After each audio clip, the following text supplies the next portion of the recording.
फारूक साहब मैं सब याकूब। आप जो है दोस्तों आपका हमारा अपना राक्षस यूट्यूब चैनल मिलकर तो ठीक ठाक होंगे। चलते पाक सुप्रीम कोर्ट पर मुल्ला अटैक। हाँ बिल्कुल काजी फाइज साहब के बारे में सही हुआ। मेरे तो वीडियो चलेगी तो पता चलेगा। जो अटैक हुआ उसका मुझे पता है उलमा कराम ने या ये जो तरीके लबाई के लोगों ने मुझे बता दिया। खैर देखते हैं मजीद वीडियो फिर इस पर बात करते हैं। नमस्कार दोस्तों, डीडी रेड के एक और रिएक्शन वीडियो में आप सभी का स्वागत है। मैं हूं आलोक। तो एक वीडियो आया है हारिस सुल्तान का, मोमिनों के सुप्रीम कोर्ट जज के खिलाफ एसटीजे के नारे, सल्तन से जुदा के नारे। अच्छा जी, ये शायद पाकिस्तान की घटना है। एक खबर आई थी बीच में कहीं पे। चलिए देखते हैं क्या बता रहे हैं। और एक केस हुआ था बड़ा मशहूर अहमदियों का, जिसमें एक अहमदी इंसान ने अपने उनका भी कुरान वही है, लेकिन उनकी जो तशरीह है, जो तफसीर जिसे कहते हैं, कमेंट्री कहते हैं, वो थोड़ी डिफरेंट है। उसने वो शेयर कर दी और उसके ऊपर बड़ा वावेला मचा। लोगों को बड़ा गुस्सा आया, मौलवियों को, मोमनों को बड़ा गुस्सा आया। तो इन्होंने एक नया बिल पास करवाया 2021 में। उस अमेंडमेंट एक्ट में ये था, आई थिंक मेरा ख्याल उसका नाम है Holi Quran printing and recording amendment act 2021। तो अब जाहिर बात है, आपने एक तरफ उनको अहमदियों को कह दिया कि ये काफिर हैं, ये मुसलमानों से इनका कोई ताल्लुक नहीं है। तो वो जाहिर बात है इस वजह से, क्योंकि उनकी जो कमेंट्री है या अंडरस्टैंडिंग ऑफ द कुरान है वो डिफरेंट है मेन स्ट्रीम इस्लाम से।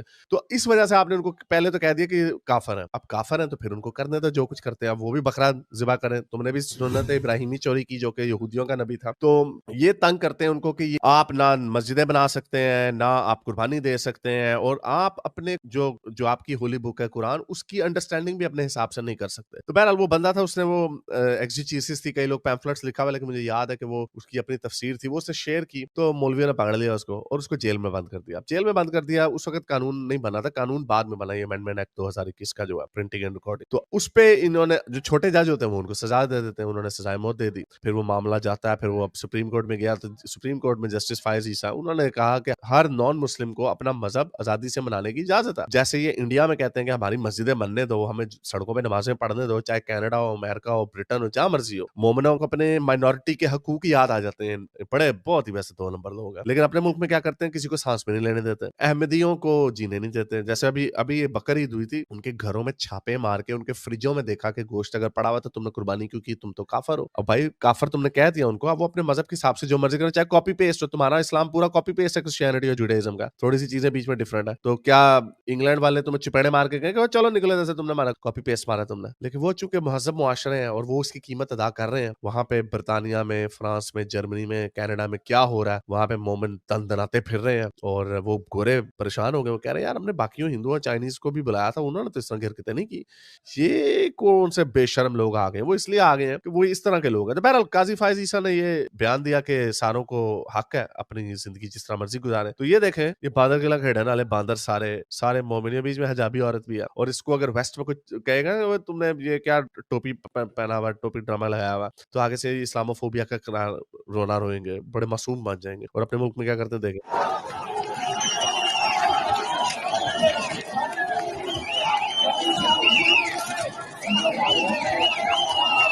ये सारे जंगली सुप्रीम कोर्ट की तरफ धावा बोल रहे हैं और ये फलस्तीन का झंडा भी लगाया हुआ है। ये जो है, ये औरत नहीं है, कोई भाई है। औरत इस तरह भागती नहीं है जिस तरह ये भागी है। ये देखें, ओ महबूब भाई है ये। Anyway, besides the point. तो आप ये देखते हैं कि किस तरह ये लोग बदमाशी करते हैं। और इनका दावा ये है, इसमें मैं अभी पढ़ रहा था, ये पाकिस्तानी वेबसाइट ही है, organizer.org, नहीं sorry, I don't know, I think this is probably an Indian website, I am not sure. इसके ऊपर लिखा हुआ है कि कुछ लोगों ने लगाए हुए थे सर तन से जुदा के नारे, सॉरी बैनर्स उठाए हुए थे काजी फायज ईसा के लिए।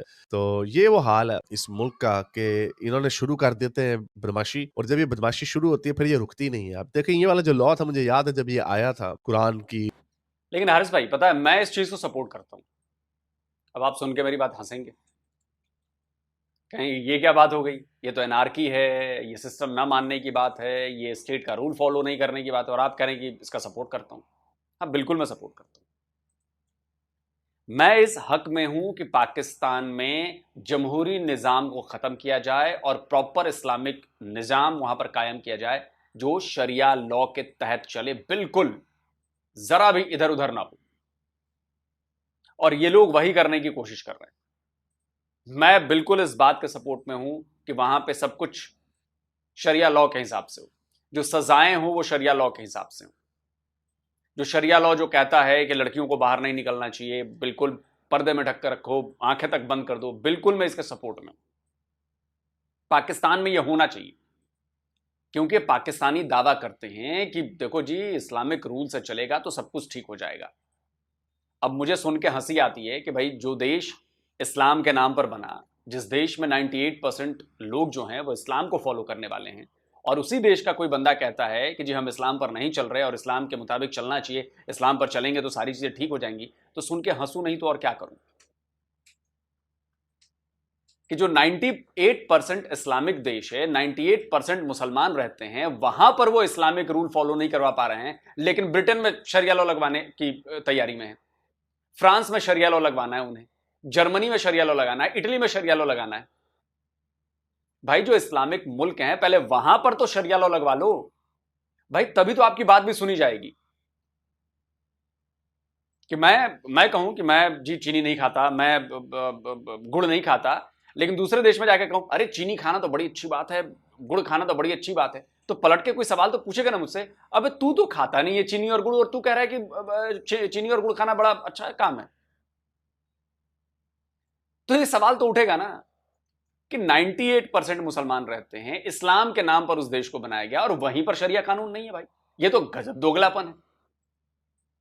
तो ये दोगलापन मिटना चाहिए। पाकिस्तान में 100% प्योर शरिया लॉ आना चाहिए और फिर वो डेवलप होकर दिखाएंगे। पता है आपको, शरिया लॉ जिस दिन लग जाएगा उस दिन वो डेवलप हो जाएंगे, सूद का निजाम खत्म हो जाएगा, बैंकिंग सिस्टम बेहतरीन हो जाएगा, बिल्कुल बढ़िया निजाम हो जाएगा, सबको बराबर का हक मिलेगा, इंसाफ होगा, न्याय होगा, पाकिस्तान दुनिया में नंबर 1 इकॉनमी बन जाएगा। पाकिस्तान के जो जस्टिस सिस्टम है उसकी जो मिसाल पेश की जाएगी पूरी दुनिया में। पाकिस्तान में जो एजुकेशन का सिस्टम है उसकी मिसाल दी जाएगी, सब पाकिस्तान की तरह बनना चाहेंगे। तो मैं इसलिए इस बात के सपोर्ट में हूं कि पाकिस्तान में शरिया लॉ लगाया जाए और जो भी इस तरफ कदम बढ़ाएगा मैं उसको सपोर्ट करूंगा। ये सुप्रीम कोर्ट क्या होता है, इलेक्शन कमीशन क्या होता है, ये सब बकवास बातें हैं। क्योंकि इस्लाम में तो जमहूरियत का कोई मतलब नहीं है, खलीफा थे वहां पे, खलीफा चाहिए। तो या तो पाकिस्तानी खुद को मुसलमान कहना छोड़ दें, और अगर मुसलमान कहते हैं तो पाकिस्तानी 77 साल में वो काम नहीं कर पाए, वो करके दिखाएं कि शरिया लॉ लगवाना है, इस्लामिक देश बनाना है। आप लोग सिर्फ नाम के इस्लामिक हो, आप लोग नाम के मुसलमान, वरना अब तक तो आप लोग शरिया लॉ लगवा चुके होते, इस्लाम के हिसाब से चीजें चलती हैं, आपके बैंकिंग में से सूद का निजाम खत्म हो चुका होता। यार मतलब कितनी कॉमेडी बात लगती है। 98% मुसलमान रहते हैं और जिससे पूछोगे ना ये सूद का निजाम तो यही सब गड़बड़ है, ये हराम है, हराम। और आप लोग सूद का निजाम अपने देश में खत्म नहीं कर पाए। शर्म नहीं आती आप लोगों को? मेजोरिटी हो, 98% हो, और तब भी सूद का निजाम चल रहा है और सब कहते हैं कि सूद का निजाम जी हराम है, हराम है, हराम है। अरे तो मिसाल बनाओ ना खत्म करके। की प्रिंटिंग और रिकॉर्डिंग अमेंडमेंट एक्ट के सिर्फ इनके पास हक है। बंदा पूछे कि इनकी तो डिसएग्रीमेंट है बरेलवियों और देवबंदियों के दरमियान भी, जो कि हनफी स्कूल ऑफ थॉट से ताल्लुक रखते हैं, पर शियों की अंडरस्टैंडिंग डिफरेंट है। वो तो कई शिया का सेक्ट तो ये कहता है ये कुरान ही पूरा नहीं है, कुछ चीजों को वो इंक्लूड करते हैं कि ये कुरान का हिस्सा थी, तो उनके ऊपर भी अप्लाई करेगा। भाई किसकी मर्जी चलेगी? सुन्नियों की मर्जी चलेगी, सुन्नियों का मजहब मुल्क है इसलिए। तो ये फेल्ड मुल्क है। I have to keep saying this like a broken record. ये फेल्ड मुल्क है। यहाँ पे इन्होंने इंच ब इंच अपनी जमीन मौलवियों को देते गए और मौलवी देखे दंदनाते फिर रहे हैं। अब यहाँ पे बंदा पूछे, कोई इतनी बड़ी बात नहीं है, ये जो आर्मी है खड़ी हो जाए यहाँ पे जरा दीवार बन के, डंडे लगाए इनको, सीधे हो जाएंगे 2 मिनट में। लेकिन ये नहीं करते क्योंकि इन्होंने पाले में, इनको पता है ये सारे इसके अंदर टीएलपी वाले थे, मोस्टली टीएलपी वाले थे। ये एक ऐसा फैक्शन इन्होंने क्रिएट किया है टीएलपी वालों का, तहरीके लबैक सरतन से जुदा। ये फैक्शन इन्होंने 2011 के बाद खड़ा किया। एक और, जैसे इन्होंने पहले मुजाहिदीन नहीं बनाए थे, जैसे इन्होंने वो तालिबान नहीं बनाए थे, जैसे इन्होंने पहले इस तरह की वो हरकतें नहीं की थी जिसका इनको खमियाजा भुगतना पड़ा, लश्कर तैयबा वगैरह, उनका खमियाजा इन्हें भुगतना पड़ा। जैसे इन्होंने अभी सबक नहीं सीखा था कि ये जब हाथ से निकल जाते हैं फिर ये किसी के हाथ में नहीं आते, इन्होंने एक और बांदर के लाखे डाले जंगली जानवर इन्होंने खड़े कर दिया। तो कल से ये रोला मचा हुआ पाकिस्तान में कि ये देखो कहाँ पे मुल्क जा रहा है। तो आई हैव नो होप। मैं तो कह रहा हूँ पीछे होके बस मजे लो। अभी जिस तरह एक वो मौलवी खुशियां मना रहा था कि ईस्ट पाकिस्तान बनने लगा बांग्लादेश, यानी बिल्ली को छिछड़े के ख्वाब, इनके ख्वाब भी माशाल्लाह, मुल्क तुमसे चल नहीं रहा, कभी भी मुल्क मुल्क टूट सकता है, हर चीज बेड़े गर्क हुए हुए। तो लेकिन ये बस वो डिलूडेड कौम है, बड़े बड़े ख्वाब इनके, बिल्कुल हकीकत से उनका कोई ताल्लुक नहीं, और इतने माठे हैं, ये इतने बुरे हैं। जिस मगरिब की एग्जाम्पल करते होते थे, ड्रामेबाजी करते होते थे कि ओ जी हमने वहां पे मुसलमान तो नहीं देखा लेकिन इस्लाम बड़ा पाया, असल इस्लाम तो उन्होंने अपनाया, उन्होंने अदल इंसाफ का निजाम कायम किया, लोगों को हम तब भी कहते थे उल्लू का पठून, उनके निजाम का तुम्हारे निजाम से क्या लेना देना। वो शख्सी आजादी पे यकीन रखते हैं, तुम शख्सों की फैंटी लगाते हो तुम लोग, तुम्हारा क्या उनके साथ ताल्लुक है। लेकिन ये प्रोपेगेंडा करते थे। बहरहाल 3 जनरेशन में, 20-30 सालों में, 2 जनरेशन में इन्होंने बेड़ा कर दिया। ब्रिटेन की माँ बहन एक कर दिया इन्होंने, कनाडा की माँ बहन एक कर दिया। अब उधर वो लोग भी, वो सही मुहावरा बना हुआ, import the third world become the third world. अपने मुल्कों को पहले गंदा करते हैं। अभी बांग्लादेश में एक पता नहीं उसकी फैंटी लगाई एक कॉलेज के प्रिंसिपल की शायद, और कहा कि ये हमें ना कुरान की तलावत ऊंची ऊंची करने नहीं देता था, तो अब उसको खड़ा करके ना उसके सामने तलावत की। और ये वही हरामी है, इन्होंने अभी लाइन लगा के जाना है अमेरिका ब्रिटानिया, और उधर जाकर उनका बेड़ा गर्क कर देना। ये अब हमें नजर आ रहा है। इन्होंने अपने मुल्कों को तो खराब किया ही किया, बल्कि जिधर गए उनकी भी लुटिया डबो दी, उनके भी बेड़े गर्क कर दिए। और ये क्योंकि इसका ताल्लुक डीएनए से नहीं, एथनिसिटी से नहीं, इसका ताल्लुक इस आइडियोलॉजी से है। ये आइडियोलॉजी एक फेल्ड बारबैरिक आइडियोलॉजी है। ये जहां जाती है ये उस मुल्क को खा जाती है। मैं भी ये समझता था नहीं गोरे थोड़े चलाक हैं, महफूज, ये अपने आप को बचा लेंगे इन कामों से। नहीं, गोरे भी नहीं बचा पाते, गोरों के भी बेड़े गर्क हुए, गोरों की भी लुटिया डबो दी, और वो भी अब उन्हें भी समझ नहीं आ रही क्या करें। एनीवे, ये इस मुल्क का हाल है। अगर आपको मेरी ये वीडियो अच्छी लगी तो चलिए दोस्तों, वीडियो खत्म, छोटी सी वीडियो थी लेकिन मैसेज बड़ा था इसमें। देखिए, पाकिस्तान बहुत अच्छा कर सकता था, पाकिस्तान बहुत अच्छा कर सकता था, पाकिस्तान अपने आप को बहुत अच्छा संभाल सकता था, पाकिस्तान अपने आप को बहुत अच्छा ग्रो करा सकता था। क्यों कहते हैं छोटा परिवार सुखी परिवार? पाकिस्तान एक छोटा सा देश था, उसे संसाधन मिले थे, अगर वो करना चाहता तो उसे चीजें मिली थी, लेकिन फाउंडेशन ही गलत पड़ गई, नींव गलत थी पाकिस्तान की। और जैसे ही पाकिस्तान की नींव गलत हुई तो उसके ऊपर लोगों ने अपने अपने हिस्से से दीवार बनानी शुरू कर दी, और वो दीवारें आज इतनी बड़ी हो गई हैं कि उन दीवारों को पार कर आप डेवलपमेंट की बात नहीं सोच सकते, आप सोशल रिफॉर्म्स की बात नहीं सोच सकते, आप एक क्या कहें, कानून के मुताबिक चलने वाले देश की परिकल्पना नहीं कर सकते, क्योंकि सबने अपने अपने पावर सेंटर्स बना लिए हैं, सबने अपनी अपनी दीवारें, अपना अपना कमरा बना लिया है, और उस कमरे पर चढ़कर, छत पर चढ़कर कहते हैं कि मैं ही सही हूं, बाकी गलत है। एक दूसरे को काफिर कहना, एक दूसरे को प्रॉब्लमेटिक कहना। देखिए, किसी भी देश की ग्रोथ तब हो सकती है जब उस देश में रहने वाले सभी लोग मिलकर काम करें। जैसे कि भारत, इस देश में रहने वाले सभी लोग मिलकर काम करते हैं, और यह भी बात सही है कि 100% कभी कोई एक साथ नहीं आता।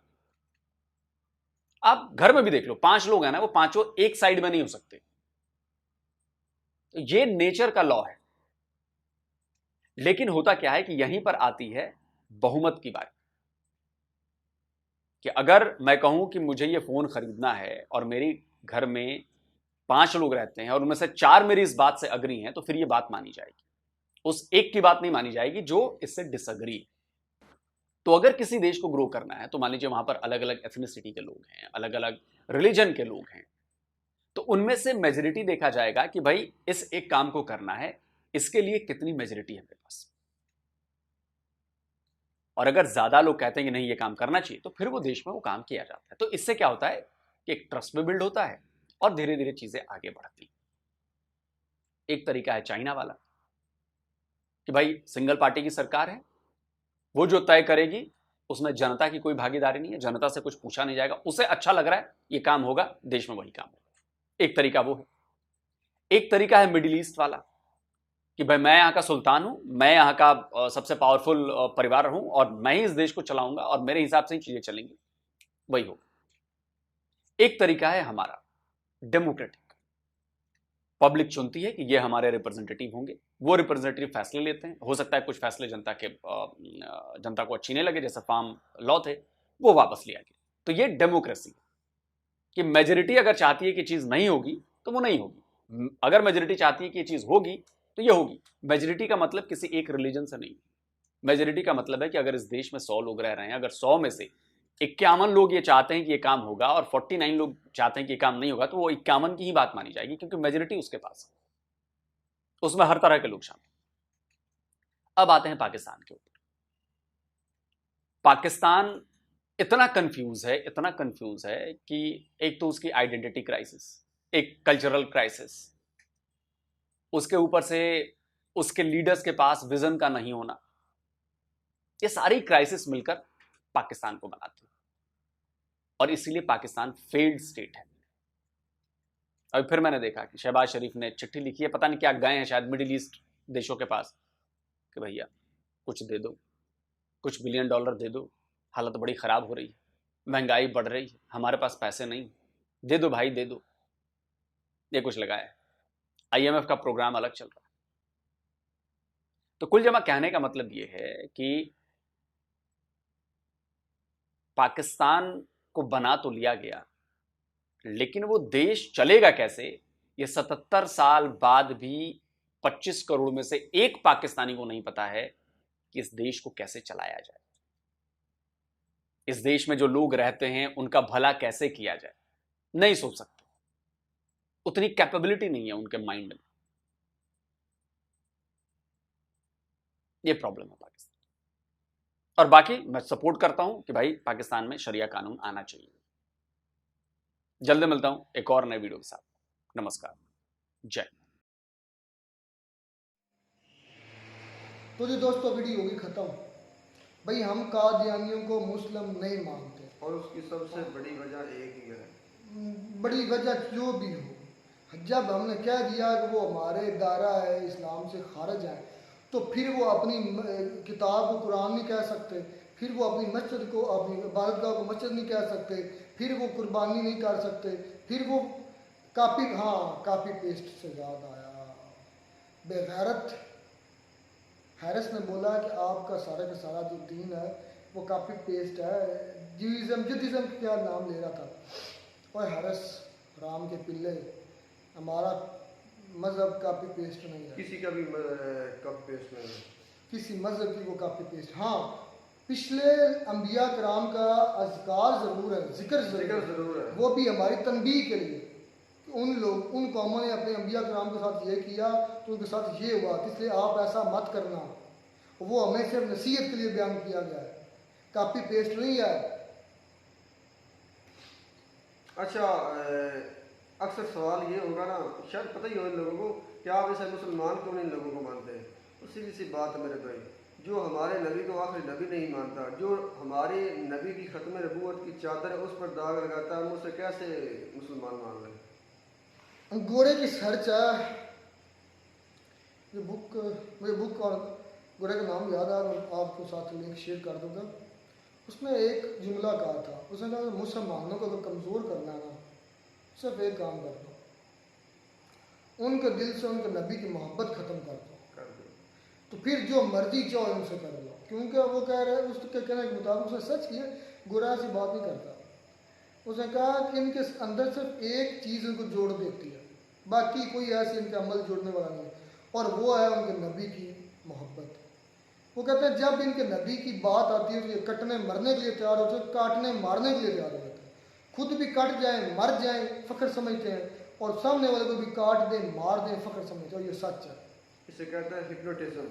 ये नहीं ऐसा भाई, हिप्नोटिज्म ये इस्लाम है और हम उनके फॉलोअर हैं और हम उनके दीवाने हैं। मैं कह रहा हूँ इस्लाम के खिलाफ जो ये जो हो रहा है ना मेरे भाई, इस्लामोफोबिया से बोलते हैं ऐसा भाई। इस्लामोफोबिया ये नबी पाक सल्लल्लाहु अलैहि वसल्लम की जो ज़ात पर जो लफ्ज़ है वो काबिल बर्दाश्त नहीं है, तो इसलिए इस पर हम कंप्रोमाइज़ नहीं करते। बल्कि हम क्या, कोई भी कंप्रोमाइज़ नहीं करता। नाउज़ बिल्लाह ताला अगर कोई हज़रत ईसा इस्लाम पर को गाल गलोच करता या गलत बयान, उससे भी हम गलत करेंगे, हम गलत भी कहेंगे, और जो ईसाई हैं वो उसको भी जिंदा नहीं छोड़ेंगे। आई समझ? इस तरीके से जो भगवान है, राम कृष्ण है, राम जो जितने भी राम, इनके बारे में वो गलत बोलेगा तो हिंदू भी उनको नहीं बख्शेंगे। ये सब के लिए ऐसे ही है। अच्छा, ये जब इस्लाम की बात आती है ना, डिबेट हो रही होती है, मैंने काफ़ी वीडियोज़ में देखा, ये बहुत पुरसुकून रहते हैं। जैसे ही इनके भगवान पर ये कोई ऐसी नॉर्मली सी बात आ जाए, तो ये आपस से बाहर हो जाते हैं, ये धमकियां यार देते हैं। ये नेचुरली बात है सर भाई, वह आपे से बाहर होना उनका बनता है।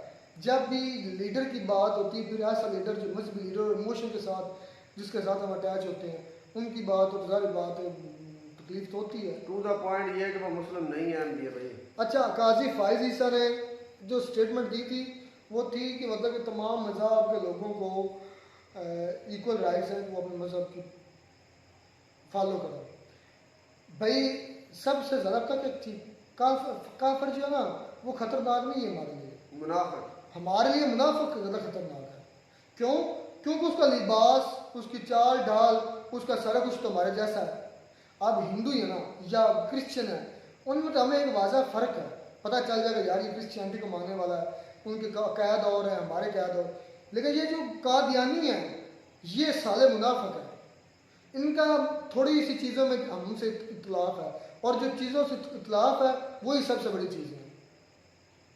और इसलिए हम इस पोजेसिव में, इस मामले में कादियानियों को तो हमने नहीं बिल्कुल भी मतलब पनपने देना, क्योंकि ये मुनाफिक काफिर से नुकसान ही होना मजहब को जितना मुनाफिक से होता है। अब एक कादियानी है, दाढ़ी रखता है, उसकी मस्जिद, उसकी बारगाह हमारी मस्जिद जैसी है, उसका जो मतलब कि कुरान है वो भी तकरीबन हमारे जैसा, थोड़ा बहुत चेंजेस है, उसके सारे जो बाकी अकायद हैं, लेन देन सारा कुछ हमारे जैसा है। सिर्फ मेन एक दो बातों पर नबी पाक सल्लल्लाहु अलैहि वसल्लम को आके नबी नहीं मानते, और हमारा यही एक सबसे बड़ी लड़ाई है उनकी और हमारी, कि हमारे नबी आखिरी नबी है, और यही एक नुक्ता जो हमसे हम उनका डिफरेंट है। इस वजह से हम उनको मुनाफिक समझते हैं, और ये सबसे ज़्यादा खतरनाक है, क्योंकि उनकी बालिकाएँ हमारी तरह हैं, उनके कुरान, उनकी जो बुक है, सॉरी कुरान का, उनकी जो बुक है हमारे कुरान की तरह है, उनकी जो इबादत की के समझ लें कि फिज़िकल मूवमेंट है वो हमारी तरह, तो वो हमारे लिए ज़्यादा नुकसानदेह है। अच्छा, यही सवाल मैं छोड़ता हूँ, जो बड़े बड़े बैठते हैं ना बकवास करने के लिए टीवी पर, हैरस जैसे, मुझे ये बता, जो खाना काबा में मस्जिद मस्मार की गई थी, नौज़ुबिल्लाह मैं मस्जिद तो उसे नहीं कहूँगा, एक इमारत मस्मार की गई थी जिसे मस्जिद का नाम दिया गया था, और आका सल्लल्लाहु अलैहि वसल्लम को इनवाइट किया गया था हाँ कि आप इसमें आकर नमाज पढ़ें। वो क्यों मस्मार की गई, इसका मुझे जवाब दे देना। वो अगर तेरे पास इल्म है ना तो मुझे इसका जवाब। मस्जिद ज़रार उसको गिरा दिया गया था, क्यों? क्योंकि उधर मुनाफिक थे। नबी पाक सल्लल्लाहु अलैहि वसल्लम ने फरमाया कि दीन को सबसे ज़्यादा नुकसान मुनाफिक पहुँचाएंगे, और ये कादियानी मुनाफिक है, काफिर नहीं है, मुनाफिक है। काफिर से ज़्यादा सख्त और नुकसानदेह हमारे लिए मुनाफिक है, ऐसे कि जैसे मुल्क का गद्दार होता है। इसलिए ये बिल्कुल सही किया जो काजी फायजी साहब के खिलाफ एक्शन लिया है। वो भाई दायरा इस्लाम एक दायरा है, आप उसके अंदर क्लियर टू द पॉइंट बात करें, ना इधर ना उधर, उसमें बीच का रास्ता नहीं निकालें। और आजकल के लोग हमारे जो है वो बीच के रास्ते ढूंढते हैं। इस्लाम में बीच का रास्ता नहीं है, या कोई काम है तो है, या नहीं है तो नहीं है, सिंपल सी बात। उसमें ना तू है, ना मैं है, ना कुछ नहीं है, जो है वो मनवाना हमें मानना होता है, और उस पर हम कोई सवाल नहीं उठा सकते, ठीक है ना, क्योंकि हम गुलाम हैं, और हमें इस गुलामी पर फ़ख्र है। मिलता नहीं वीडियो में नाटक साथ। God bless you.